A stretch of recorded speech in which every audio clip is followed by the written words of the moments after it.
11개 보험사 전격 비교. 야, 이거 진짜 이렇게 비교해서 다 알려드리는 채널이 어디 있습니까?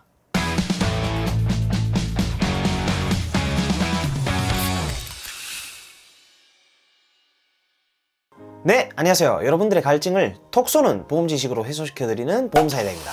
반갑습니다. 오늘은 여러분들께 운전자 보험 정말 똑부러지게 잘 가입하는 방법을 알려드릴 건데요. 주변에 이런 분들 꼭 계실 겁니다. 1번, 운전자 보험을 한 달에 3만원에서 5만원가량 납입을 하고 계시거나 2번, 운전자 보험을 실제로 2개, 3개씩 가입을 했는데 5만상 필요도 없는 특약들을 막 득지득지 가입해 놓으셨거나 이건 진짜 아니잖아요. 도대체 왜 그러시는 거예요? 왜? 보험사이다. 오늘 여러분들이 가려워하시는 운전자 보험, 이 영상 하나면 종결입니다. 꼭 집중하셔서 여러분들의 소중한 보험 퍼즐 조각 잘 맞추기 꼭 성공하시길 바랍니다. 첫 번째, 운전자 보험을 가입하는 기준이 있어야 되겠죠. 왜 가입하는지, 이걸 뭘 보장받으려고 가입하는지 이걸 모르면 사실 의미가 없습니다. 운전자 보험을 가입하는 목적을 제가 정확하게 그리고 여러분들이 이해하기 쉽게 알려드릴 거고요. 그리고 운전자 보험을 선택하는 기준에 대해서 마지막으로 운전자 보험을 주요 11개 보험사를 싹 다 비교해서 현재 여러분들이 선택 가능한 회사들 중에서 어떤 게 가장 합리적인가, 이 답까지 도출해내 보도록 하겠습니다. 나는 좀 운전자 보험을 확실하게 끝내고 싶다 그러신 분들은 이 영상 끝까지 시청하시면 아마 여러분들의 모든 가려움증이 해소되시리라 확신합니다. 사실 이 실손보험 다음으로 문의가 가장 많이 들어오는 보험 중 하나가 운전자 보험이 아닐까 싶어요. 차가 있으신 분들 같은 경우에 이 운전자 보험을 가입하실 때 좀 막연하게 생각하시는 경우가 좀 상당히 많은 것 같은데 남들이 그냥 필요하다고 하니까 혹은 자동차 보험이랑 좀 헷갈려 하시는 분들도 계시고 운전자 보험이 정확히 왜 필요한지 제가 먼저 설명을 좀 드릴게요. 간혹 자동차 보험이랑 운전자 보험을 헷갈려 하시는 분들이 계신데 자동차 보험이랑 운전자 보험 이 둘은 엄연히 다릅니다. 우선 자동차 보험은 교통사고가 발생하면 타인 및 나와 내 가족의 신체 그리고 재산적 피해를 이 자동차 보험으로 처리를 하게 됩니다. 쉽게 좀 설명을 드리면 이 자동차 보험은 교통사고에 대한 민사 책임을 처리하는 게 자동차 보험이고요. 이 자동차 보험은 우리가 의무가입 보험이라고도 하죠. 강제적으로 가입을 해야 되는 거고 매년 갱신을 해야 되는 시스템이고 제일 중요한 게 우리가 말하는 민사적 책임을 처리해주는 보험이에요. 우리가 흔하게 말하는 대인이나 대물을 보상하는 보험이죠. 그죠? 근데 운전자 보험은 자동차 보험과 반대로 임의가입이에요. 그러니까 내 자유인 거죠. 내가 안 들고 싶으면 안 든다. 내가 책임지겠다. 그리고 가입 기간도 1년마다 갱신할 수도 있고 20년 갱신, 30년 갱신 이런 형태가 있고요. 자동차 보험과의 가장 큰 차이점은 바로 자동차 보험이 민사를 책임졌다면 운전자 보험은 형사사고, 형사 책임을 처리합니다. 간단히 좀 알려드리자면 교통사고의 가해자가 되면 형사 책임을 처리하는 과정에서 비용이 발생됩니다. 유가족 및 피해자와 형사 합의를 보거나 재판까지의 과정에서 변호사를 선임하거나 벌금형 처분을 받게 되는데 그걸 약관에 따라 보상하는 게 운전자 보험입니다.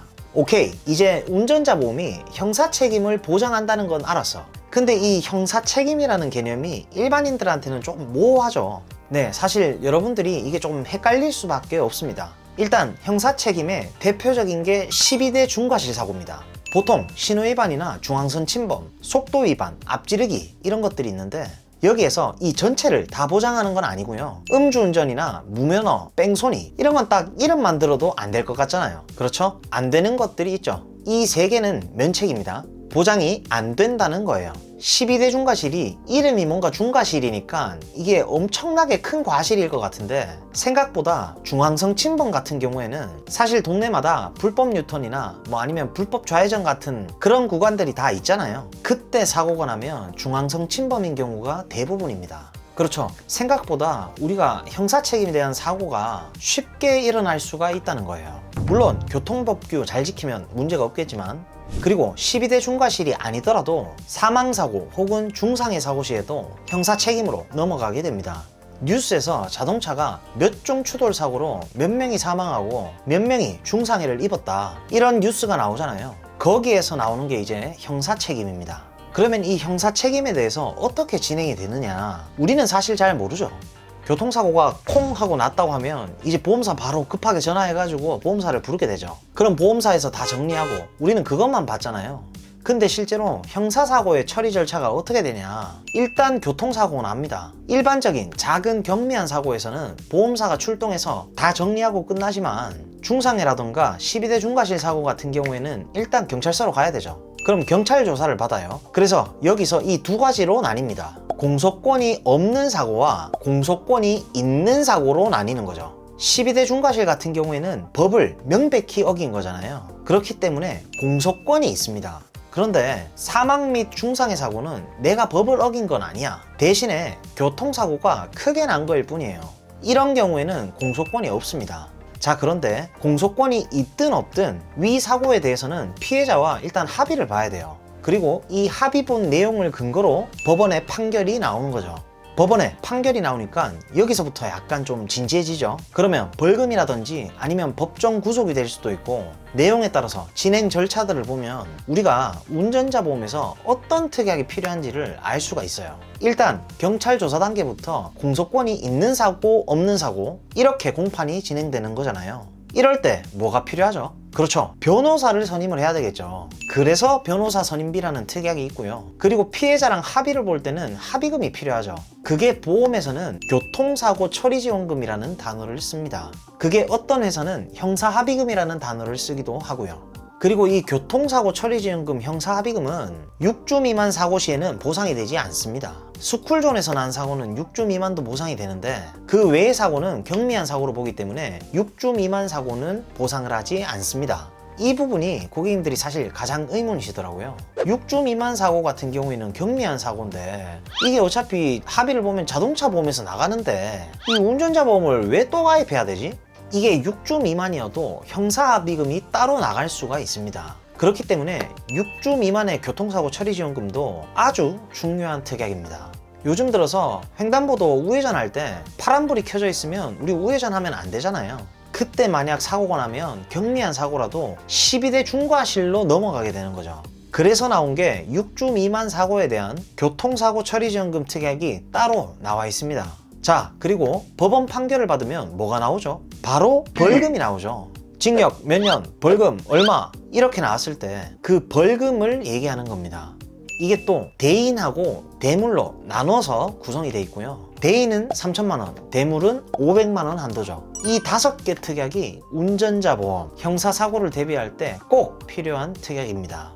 그러니까 이것들을 보고 필수 특약이라고들 하죠. 근데 여기서 하나를 더 추가하면 뭐가 있냐? 우리가 교통사고가 나면 어떻게 되죠? 다치죠. 그럴 때 치료비나 위로금을 받으면 좋잖아요. 그때 나오는 게 바로 자동차 사고 부상 치료비입니다. 자동차 부상 치료비를 흔히 이렇게 알고 계신 분들이 많으세요. 자동차 사고가 아주 경미하게 나도 받을 수 있는 거. 이게 왜 그런 말이 나오냐면 부상의 등급이 1등급에서 14등급까지 있는데 14등급에서 타박상이라는 게 들어가죠. 근데 우리가 경미한 교통사고라도 병원에 가게 되면 주치의가 타박상 진단을 내려주는 경우가 생각보다 많으니까 경미한 사고라도 일정 금액을 받을 수 있다고 알고들 계신 분들이 많으신 거죠. 자, 그래서 우리가 운전자 보험을 가입할 때 필수 꿀팁 5개. 변호사 선임비, 교통사고 처리지원금, 6주 미만 사고 처리지원금, 벌금 대인, 벌금 대물, 여기다가 한 가지 더 자동차 부상 치료비까지. 이렇게 하면 끝입니다. 담보 정리 일단 끝난 거예요. 자, 근데 여러분, 운전자 보험도 스펙이라는 게 존재를 합니다. 이것까지 알고 나면 진짜 여러분들이 그들보다 똑똑해지는 거예요. 아, 그들이 누구냐고요? 그건 바로 보험사이다. 보험 광고는 손해보험 광고심의 기준을 준수하였으며 유효기간은 시민으로부터 1년입니다. 자, 그래서 뭘 보고 선택을 해야 될까? 운전자 보험의 핵심 기준들을 살펴보면요. 먼저 변호사 선임비의 핵심 기준은 여기에 몇 가지가 좀 있습니다. 첫 번째, 경찰 조사 단계부터 보장을 하는가? 예전에는 경찰 조사 단계부터 변호사 선임비가 안 됐었어요. 근데 아까 우리가 교통사고가 나면은 경찰 조사 단계로 넘어간다고 했잖아요. 근데 거기서 내가 큰 사고를 내버리면 이 사람이 꽁꽁 얼어버리거든.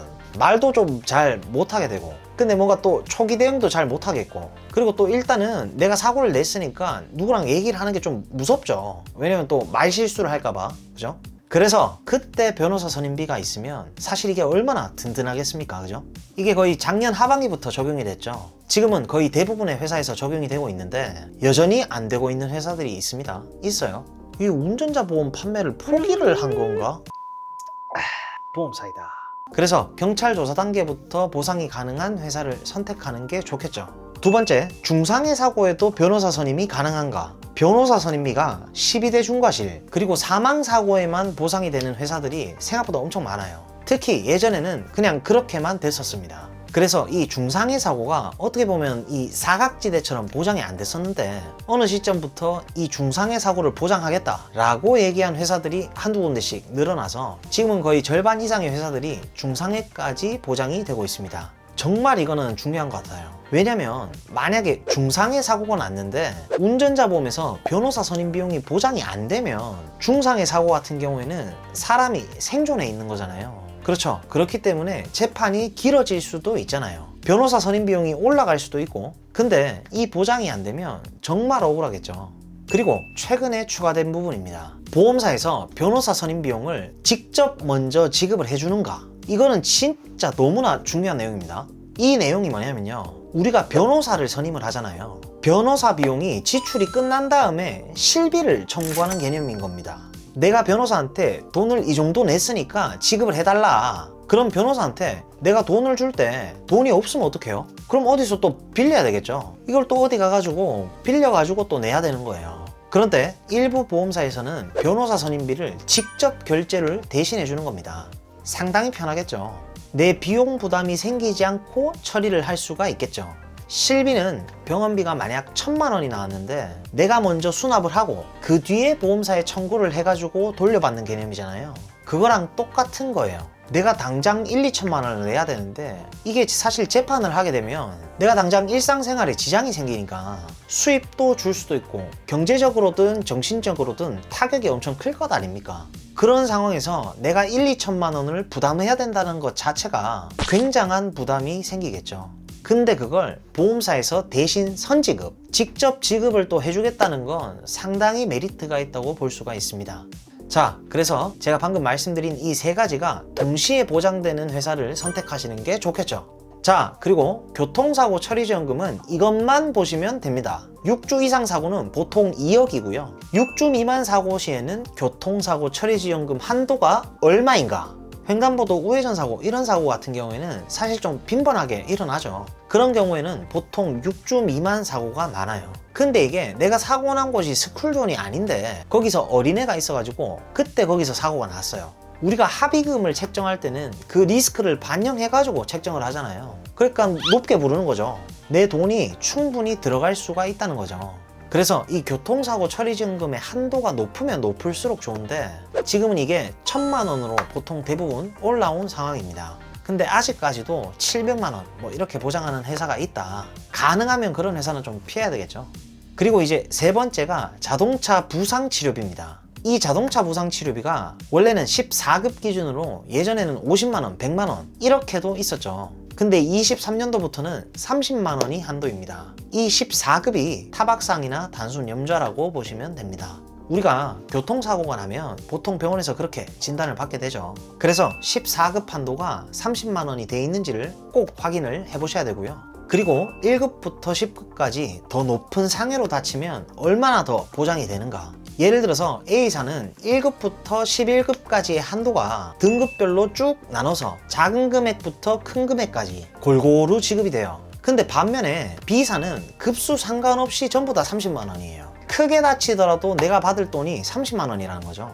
보통 보험료를 낮춘다고 이런 형태로 설계를 하는 경우가 간혹 있는데 가격이 만약에 비슷하다면 여러분 어떤 회사를 선택해야 될까요? 당연히 A사로 가야 되겠죠. 보험은 무작정 싸다고 좋은 게 아닙니다. 잘 가입을 하셔야 되겠죠. 자, 여기까지 운전자 보험 선택하는 핵심 포인트 쏙쏙 알려드려 봤고요. 이게 다예요, 진짜. 여기까지만 알고 계시면 사실 여러분들이 운전자 보험은 거의 다 적립한 거나 다름없습니다. 자, 그럼 이제 마지막으로 가장 중요한 문제가 남았죠. 뭘까요? 보험료죠, 보험료. 그래서 이 보험사에다가 11개 주요 보험사 남녀 모두 비교한 예시표를 가져와 봤고요. 지금 바로 보여드리겠습니다. A부터 K보험사까지 쭉 나열되어 있는데 보이시나요? 우선 40세 여성 기준으로 20년 납 20년 만기 예시표를 산출해 봤고요. 현재 보험료가 가장 저렴한 회사는 I 보험사고요. 바로 이어서 똑같은 40세 남성 기준으로 산출했을 때는 B 보험사가 또 가장 저렴합니다. 자, 여기까지. 오늘은 운전자 보험 완전히 정복하기에 대해서 영상을 좀 찍어봤고요. 단돈 10,000원의 운전자 보험을 가입을 하더라도 정말 어떻게 보장을 잘 구성하고 잘 가입하는지에 따라서 누구는 같은 사고가 나더라도 못 받거나 덜 받는 그런 상황이 발생을 하고, 또 다른 누군가는 보험회사의 최대 수혜자가 될 수도 있겠죠. 제 영상을 시청해주시는 많은 분들이 보험을 통해서 꼭 손해가 아닌 수혜를 받아보실 수 있는 그런 분들이 모두 다 되셨으면 좋겠고요. 그리고 보험가입이나 리모델링에 대해서 궁금하시고 상담을 희망하시는 분들은 카카오톡 검색창에 보험사이다 검색하셔서 문의를 주시면 제가 순차적으로 면밀히 상담을 도와드릴 수 있도록 하겠습니다. 보험사이다 구독, 좋아요, 알림 설정 잊지 마시고요. 그럼 다음 시간에 더욱 시원하고 톡 쏘는 보험 지식으로 찾아뵙도록 하겠습니다. 이상 보험사이다였습니다. 감사합니다. 본 광고는 손해보험 광고심의 기준을 준수하였으며 유효기간은 시민으로부터 1년입니다.